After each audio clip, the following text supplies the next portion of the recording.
ପିଲାମାନେ ତୁମେ ମାନେ କିପରି ଅଛ? ଆଶା କରୁଛି ତୁମେ ମାନେ ଭଲରେ ଥିବ। ଆଜି ଆମେ ବ୍ୟାକରଣର ଚତୁର୍ଥ ଅଧ୍ୟାୟ ଯୁକ୍ତାକ୍ଷର ପଢ଼ିବା ହେଲା। ଚାଲ ତାହେଲେ ଆମେ ଷ୍ଟାର୍ଟ କରିବା। ବ୍ୟଞ୍ଜନ ବର୍ଣ୍ଣ ସହିତ ବ୍ୟଞ୍ଜନ ବର୍ଣ୍ଣ ମିଶିଲେ ଯୁକ୍ତାକ୍ଷର ହୁଏ ହେଲା। ବ୍ୟଞ୍ଜନ ବର୍ଣ୍ଣ ଜାଣିଛ, ବ୍ୟଞ୍ଜନ ବର୍ଣ୍ଣ ସହିତ ବ୍ୟଞ୍ଜନ ବର୍ଣ୍ଣ ମିଶିଲେ ଯୁକ୍ତାକ୍ଷର ହୁଏ କହୁଛି। ବ୍ୟଞ୍ଜନ ବର୍ଣ୍ଣ ଆମର କେତେଟା ଅଛି? ଓଡ଼ିଆ ଭାଷାରେ ସର୍ବମୋଟ ଆମର 39 ଗୋଟି ବ୍ୟଞ୍ଜନ ବର୍ଣ୍ଣ ଅଛି ହେଲା। ସେଇ ବ୍ୟଞ୍ଜନ ବର୍ଣ୍ଣ ଗୁଡ଼ିକ ବ୍ୟଞ୍ଜନ ବର୍ଣ୍ଣ ସହିତ ମିଶିଲେ ଯୁକ୍ତାକ୍ଷର ହେଉଛି ହେଲା। ପ୍ରତ୍ୟେକ ବର୍ଗର ଶେଷ ବର୍ଣ୍ଣ ବା ପଞ୍ଚମ ବର୍ଣ୍ଣ ସେହି ବର୍ଗର ଅନ୍ୟ କୌଣସି ବର୍ଣ୍ଣ ସହ ସଂଯୋଗରେ ଯେଉଁ ଯୁକ୍ତାକ୍ଷର ହୁଏ ତାହାକୁ ଅନୁନାସିକ ଯୁକ୍ତାକ୍ଷର କୁହାଯାଏ।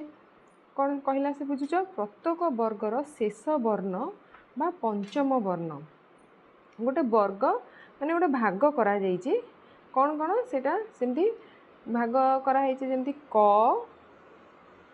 ଖ, ଗ, ଘ, ଙ, ଇଏ ଗୋଟେ ବର୍ଗ। ଆର ଏଇ ବର୍ଗର କ'ଣ କହୁଛି? ପଞ୍ଚମ ବର୍ଣ୍ଣ ସେହି ବର୍ଗର ଅନ୍ୟ କୌଣସି ବର୍ଣ୍ଣ ସହ ସଂଯୋଗରେ ଯେଉଁ ଯୁକ୍ତାକ୍ଷର ହୁଏ ପ୍ରତ୍ୟେକ ବର୍ଗର ଶେଷ ବର୍ଣ୍ଣ ବା ପଞ୍ଚମ ବର୍ଣ୍ଣ, ତାର ଏଇଟା ଗୋଟେ ବର୍ଗ ହେଲା। ଆର ଶେଷ ବର୍ଣ୍ଣ କେଉଁଟା ରହୁଛି? ଙ ହେଲା। ଙଟା ରହିଲା। ଏଇ ଙଟା ବାକି କ'ଣ ବ୍ୟଞ୍ଜନ ବର୍ଣ୍ଣ ସହିତ ମିଶିକି ଯେଉଁ ଯୁକ୍ତାକ୍ଷର ହେଉଛି ତାହାକୁ ଅନୁନାସିକ ଯୁକ୍ତାକ୍ଷର କୁହାଯାଏ। ବର୍ଣ୍ଣମାଳାରେ ଅନୁନାସିକ ଯୁକ୍ତାକ୍ଷର ସଂଖ୍ୟା 20 ହେଲା। 5ଟି ପଞ୍ଚମ ବର୍ଣ୍ଣ ଅଛି ହେଲା। ଯେମିତି ଇଏ 5ଟି ପଞ୍ଚମ ବର୍ଣ୍ଣ କେମିତି ବାହାରୁଛି ମୁଁ କହୁଛି। ସେଗୁଡ଼ିକ ହେଲା ଙ, ཉ, ଣ, ନ ଏବଂ ମ ହେଲା। ବର୍ଗ ଆଗ ବାହାର କରିବା। ବର୍ଗର ଶେଷ ପଞ୍ଚମ ବର୍ଣ୍ଣଟା ଯେଉଁଟା ସେଇଟା ହେଲା ସେଇଗୁଡ଼ାକ ହେଇଯାଉଛି କ'ଣ? ଙ, ཉ, ଣ, ନ ଏବଂ ମ। କ'ଣ ହେଲା? ଏଇଟା ହେଲା ପ୍ରଥମ ବର୍ଗ। ସେମିତି ଆଉ ଗୋଟେ ବର୍ଗ ରହୁଛି କ'ଣ? ଚ, ଛ, ଜ, ଝ, ঞ ହେଲା। ଇଏ ଗୋଟେ ବର୍ଗ ହେଇଗଲା। ତାର ଶେଷ ବର୍ଣ୍ଣ କେଉଁଟା ରହୁଛି? ঞ। ତାପରେ ଆଉ ଗୋଟେ ବର୍ଗ ସେମିତି ଆସୁଛି ଟ, ଠ, ଡ, ଢ, ଣ ହେଲା। ଆର ପଞ୍ଚମ ବର୍ଣ୍ଣ କେଉଁଟା ରହୁଛି? ଏଇଟା ରହୁଛି ଣଟା। ତାପରେ ସେମିତି ଆଉ ଗୋଟେ ବର୍ଗ ଆସୁଛି ତ, ଥ, ଦ, ଧ, ନ। ଆର ପଞ୍ଚମ ବର୍ଣ୍ଣ କି ହେଇଗଲା? ନ ହେଲା। ଇଏ ଗୋଟେ ହେଇଗଲା। ତାପରେ ଆସିଲା ତ ଗଲା। ତାପରେ ଆସିବ ପ, ଫ, ବ, ଭ, ମ। ଇଏ ହେଇଗଲା ଗୋଟେ ବର୍ଣ୍ଣ। ମ ହେଇଗଲା ଗୋଟେ ବର୍ଣ୍ଣ, ଶେଷ ବର୍ଣ୍ଣ, ପଞ୍ଚମ ବର୍ଣ୍ଣ। ତ ଇଏ ଗୋଟେ ଙ, ཉ, ଣ, ନ ଆଉ ମ, ଇଏ ହେଇଗଲେ 5 ଗୋଟି ବର୍ଣ୍ଣ ହେଲା। ଏଇକୁ 5 ଗୋଟି ପଞ୍ଚମ ବର୍ଣ୍ଣ ଏକୁ କହିବା ହେଲା। ମନେ ରହିଲା? ଇଏ ହେଇଗଲେ ସବୁ ବର୍ଗ। ଏଇ ସବୁ ବର୍ଗକୁ ଆର ଶେଷ ବର୍ଣ୍ଣ ଗୁଡ଼ିକ ମିଶୁଛି ଏଇ ସବୁ ବ୍ୟଞ୍ଜନ ବର୍ଣ୍ଣ ସହିତ ମିଶିକି ହେଉଛି ଯୁକ୍ତାକ୍ଷର। ଏବେ ବୁଝିପାରିଲ ପିଲେ ହେଲା। ତାପରେ ଆମେ ପଢ଼ିବା ଆଗକୁ। ସେମିତି କ ବର୍ଗରେ ଅନ୍ୟ ଯେଉଁ ବ୍ୟଞ୍ଜନ ବର୍ଣ୍ଣ ରହିଲେ ସେଗୁଡ଼ିକ ହେଲେ କ, ଖ, ଗ, ଘ। କ ବର୍ଗ ତମକୁ କହିଲା। କ ବର୍ଗ ସେମିତି କ, ଖ, ଗ, ଘ, ଙ ଥିଲା।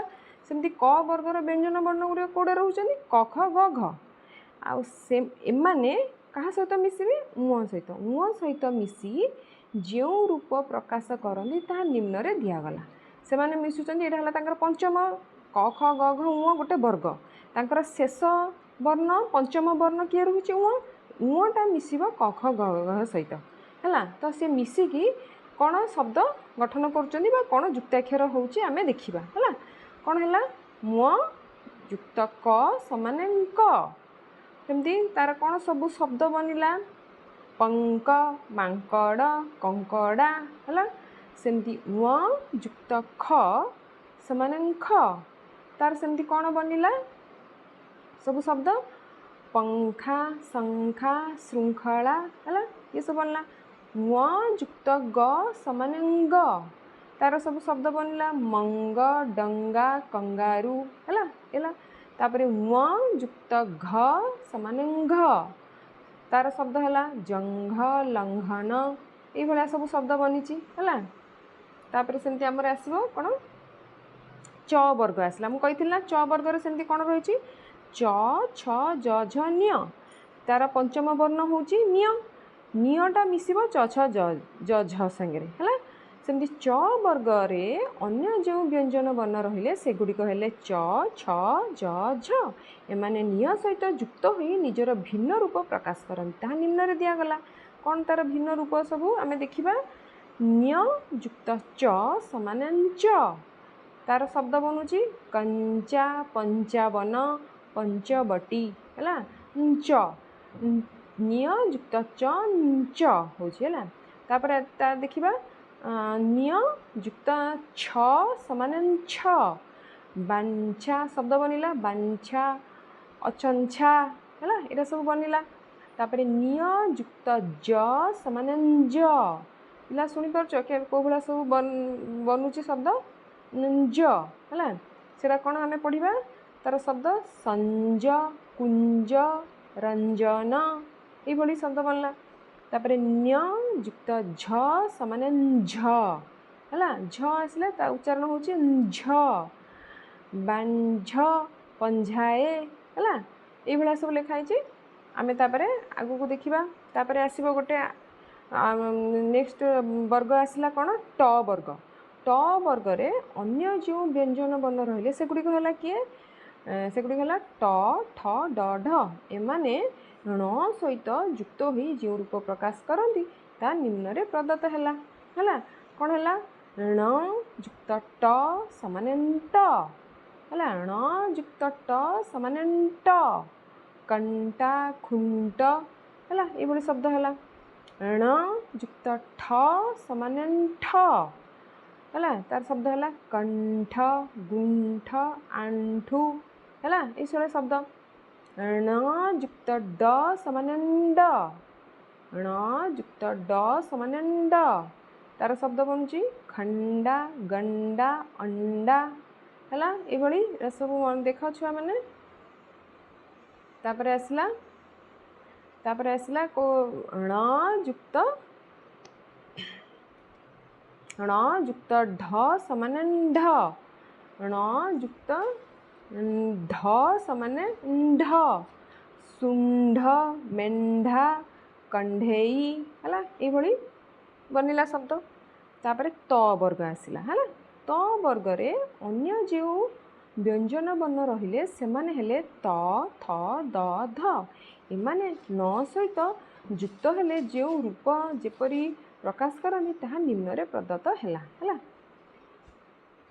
सेमती कौन तार सब देछि न सहित कौन मिसले त मिसिब न युक्त त समान त ताले दांत जंता मंतर ये सब शब्द है न युक्त थ समान थ कंथा कांथ गुंथा ये शब्द बनला।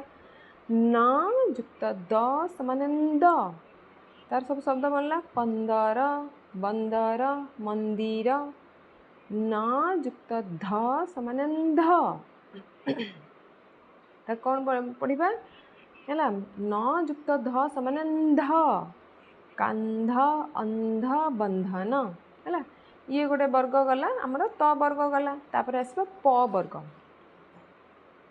प वर्ग कौन प वर्ग रे अन्य जो व्यंजन वर्ण अंतर्गत से माने हेले प फ ब भ से माने कहा सहित युक्त हे म सहित युक्त हो जो रूप प्रकाश करते से गुरक है म युक्त प समान प है म युक्त प समान प कंप पिंपुड़ी संपद ये सब शब्द बनला। म युक्त फ समान फ है म युक्त फ समान फ बाम्फ लम्फ गुंफा है ये सब है। तापर म युक्त ब समान ब म युक्त ब समान ब सिंब अंबर कदम्ब है ये बोल।